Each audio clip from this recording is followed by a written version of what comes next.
বাংলাদেশের রাজনীতির মাঠে আওয়ামী লীগ নেই। নেই মানে তাদের কার্যক্রম নিষিদ্ধ আছে, নিষেধাজ্ঞা আছে কার্যক্রমের উপরে। জাতীয় পার্টিও ওইভাবে রাজনীতিতে নেই। 14 দল মোটামুটি একেবারে স্থবির হয়ে আছে, তাদের কর্মকাণ্ড চালাতে দেয়া হচ্ছে না। সেরকম পরিস্থিতি যখন হচ্ছে, আওয়ামী লীগের ঝটিকা মিছিল টিছিল এগুলো হচ্ছে ঠিকই, কিন্তু আওয়ামী লীগ না থাকাতে, জাতীয় পার্টি না থাকাতে রাজনৈতিকভাবে সবথেকে বেশি লাভ কার হচ্ছে, কারা লাভবান হচ্ছে, কারা ক্ষতিগ্রস্ত হচ্ছে, কারা লাভের গুড়টা নিজের ঘরে তুলতে পারছে, সেটা একটা বড় প্রশ্ন এই সময়ে বোধহয়। এবং সেই প্রশ্নেরই একটা সমাধান কি দিয়ে দিলেন বিএনপি নেতা মির্জা ফখরুল ইসলাম আলমগীর, এবং সেই সমাধানটা দিতে গিয়ে নিজের দলের এক ধরনের দুর্বলতা কি প্রকাশ করে ফেললেন। সময় টেলিভিশনের সঙ্গে সাক্ষাৎকারে তিনি বলার চেষ্টা করেছেন যে রাজনীতিতে আওয়ামী লীগ, জাতীয় পার্টির অনুপস্থিতি এটা জামাতের জন্য সুবিধা হচ্ছে, এই মুনাফাটা জামাত নিচ্ছে। তাহলে মুনাফাটা বিএনপি তাদের ঘরে তুলতে পারছে না কেন? বিএনপির রাজনৈতিক কৌশল তাহলে কি? সময় টেলিভিশনে এই মারাত্মক মন্তব্যটা করে তিনি কি বোঝাতে চাইলেন? অতি বেশি সহজ সরল সাদামাটা কিংবা সরল একটা বক্তব্য দিলেন, নাকি এই বক্তব্যের মাঝে কোনো রাজনৈতিক কৌশল আছে, নাকি কৌশল ছিল না, সেখানে কৌশল প্রয়োজন ছিল? সেটা একটু বিশ্লেষণ করে দেখার চেষ্টা করব। মির্জা ফখরুল আদতে আওয়ামী লীগের উপস্থিতি জামাতের লাভজনক ব্যবস্থা, সেটা বলতে কি বোঝাতে চাইলেন? থাকবেন পলিটিক্স টিভির নিয়মিত আয়োজনে।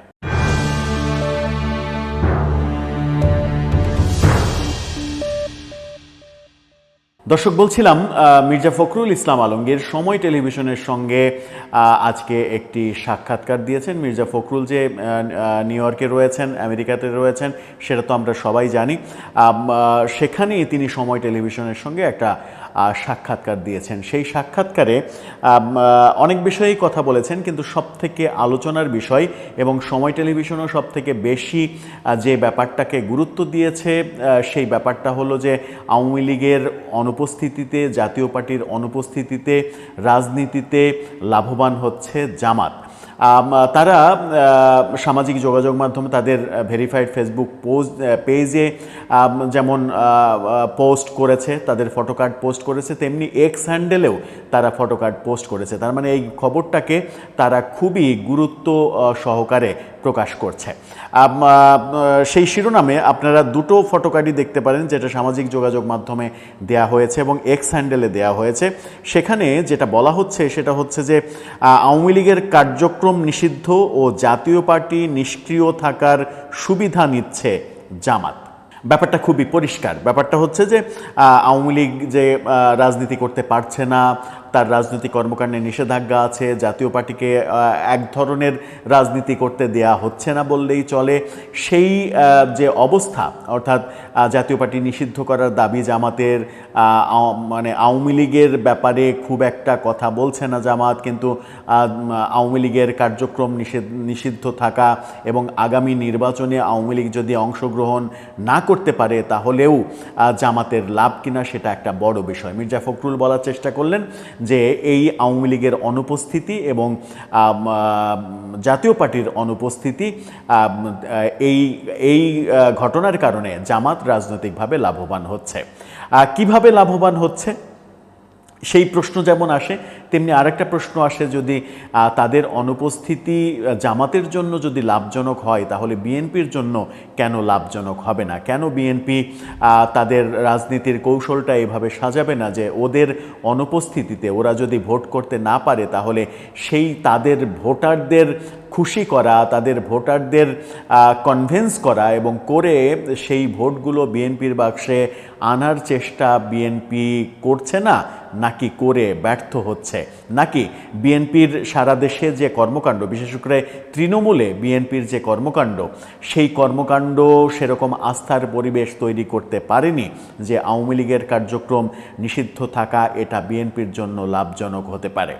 মির্জা ফখরুল যেটা বলতে চাইলেন মূলত, সেটা হচ্ছে যে যে একটা সময় কি ছিল, একটা সময় প্রধান দুটি দল বলতে আওয়ামী লীগ এবং বিএনপিকে বোঝানো হতো, এবং মূলত বাংলাদেশে দল বলতে চারটি দলকে বোঝানো হতো, আওয়ামী লীগ, বিএনপি, জাতীয় পার্টি এবং জামাত।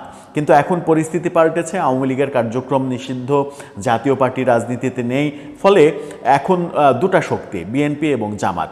এই যে আওয়ামী লীগ না থাকা এবং জাতীয় পার্টি না থাকা, এই সুযোগটা নিচ্ছে জামাত ইসলাম, সেই ব্যাপারটাতে সুবিধা পাচ্ছে জামাত ইসলাম।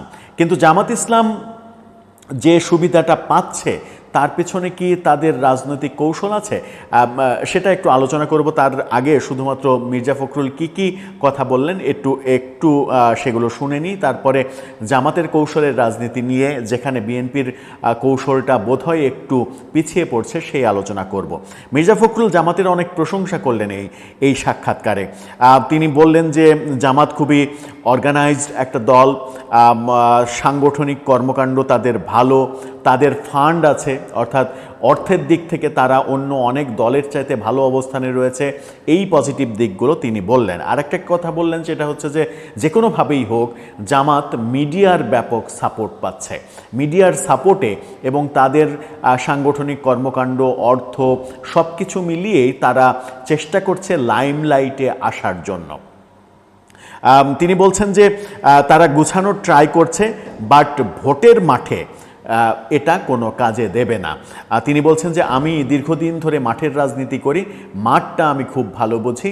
মাঠের রাজনীতিতে অর্থাৎ ভোটের রাজনীতিতে শেষ পর্যন্ত এই যে এখন সুবিধা নেওয়া কিংবা লাইমলাইটে থাকা, মিডিয়ার সাপোর্ট, সাংগঠনিক বিভিন্ন কর্মকাণ্ডের মাধ্যমে মনে হচ্ছে যে তারা অনেক বেশি এগিয়ে গেছে, এগুলো আসলে এক ধরনের বাকওয়াস।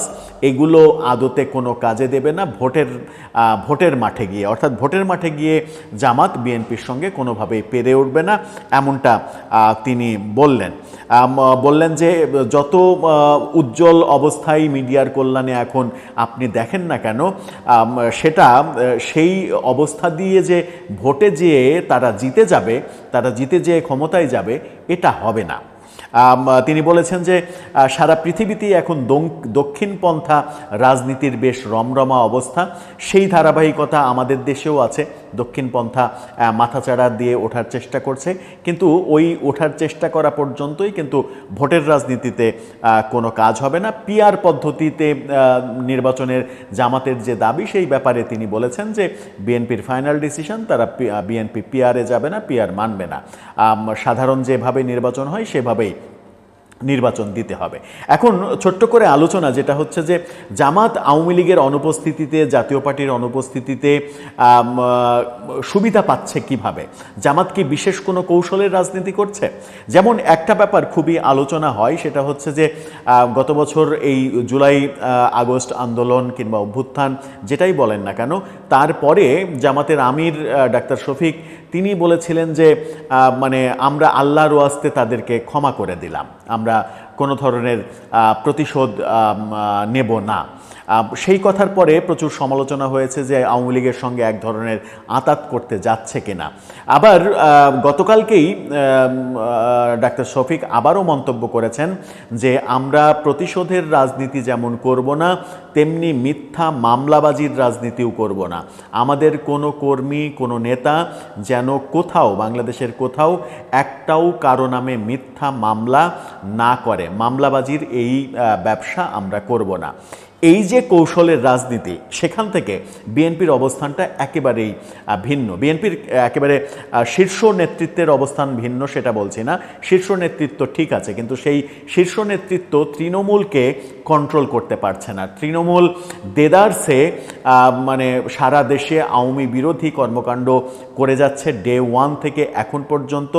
তাদের মাথায় এখনও ভোটের রাজনীতির কৌশল ঢোকেনি, যেটা জামাত ইসলাম ডে ওয়ান থেকে ভোটের রাজনীতি মাথায় রেখে তাদের কৌশল সাজাচ্ছে। তারা কথাবার্তার ব্যাপারে সেইভাবে আগাচ্ছে, ব্যাকডোরে কি করতে হয়, ফোকাসে কি করতে হয়, তারা সব কিছু কৌশলে এবং সিস্টেম সিস্টেমেটিক ওয়েতে তারা আগাচ্ছে, সেখানেই বিএনপির কৌশলে কিছুটা ভাটা পড়তে দেখা গেছে কিংবা কৌশলের কিছুটা ঘাটতি লক্ষ্য করা যাচ্ছে। সেই ব্যাপারটা কিন্তু বিএনপির জন্য খুবই গুরুত্বপূর্ণ হয়ে উঠতে পারে। কারণ আগামী নির্বাচনে ভোটের ইকুয়েশনে যেটা হবে সেটা হচ্ছে, যে কথা মির্জা ফখরুল বললেন যে আওয়ামী লীগের অনুপস্থিতি, জাতীয় পার্টির অনুপস্থিতি, এটা মানে জামাতের জন্য সুবিধাজনক, জামাত সেখান থেকে সুবিধা নিচ্ছে। এখন রাজনীতিতে সুবিধা নিচ্ছে সেটা না হয় আপনি মেনে নিলেন, কিন্তু ভোটের মাঠে নির্বাচনের দিন যদি সুবিধা নিয়ে ফেলে তখন আপনি কি করবেন? তখনও কি এভাবেই ব্যাপারটা ভাববেন? এই ভাবনাটাই কি হবে?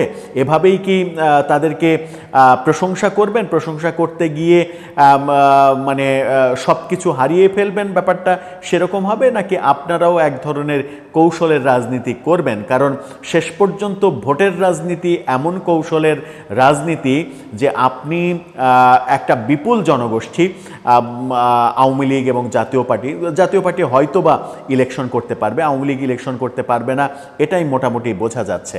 আওয়ামী লীগের যে 30-35% ভোট, এই ভোটারদের আপনি যদি ম্যাক্সিমাম পার্সেন্টকে আপনার বিরুদ্ধ শক্তি হিসেবে ট্রিট করেন এবং গ্রামে গঞ্জে সারা দেশে যে কাজগুলো হচ্ছে, আওয়ামী লীগের লোকদের নামে ঢালাওভাবে মামলা মোকদ্দমা, তাদেরকে বাড়ি ছাড়া করা, এটা করা ওটা করা, চাঁদাবাজি, নানা কিছু হচ্ছে, যে অভিযোগগুলো বিএনপির তৃণমূলের উপরে রয়েছে, যেটা বিএনপির শীর্ষ নেতৃত্ব বারবার নিষেধ করা সত্ত্বেও তাদেরকে কন্ট্রোল করতে পারছে না। কিন্তু জামাতের চেইন অফ কমান্ড খুবই মানে সবল, যেখানে বিএনপির চেইন অফ কমান্ড খুব একটা কাজে দিচ্ছে না বলে মনে হচ্ছে। শেষ পর্যন্ত এই অনুপস্থিতি জামাত যদি ভোটের দিন ক্যাশ করে ফেলে তাহলে সেটা বিএনপির জন্য বড় বিপদ হতে পারে। সেই কথা বিএনপির রাজনৈতিক কৌশলের মধ্যে আছে কিনা সেটা বিএনপিই ভালো জানে। তবে মির্জা ফখরুল হয়তো ঠিকই বললেন যে জামাত কৌশলী রাজনীতি করে, তাদের ফান্ড আছে, তারা অর্গানাইজড, তাদের মিডিয়া সাপোর্ট রয়েছে, এই এতগুলো আছে, এই এতগুলোকে বিএনপি এখন তাদের বিপক্ষে ভাবছে। সেটা যদি তারা তাদের পক্ষে নিতে না পারে তাহলে তাদের জন্য বিপদ হতেও পারে। দর্শক, আপনার ভাবনা কি এই ব্যাপারে?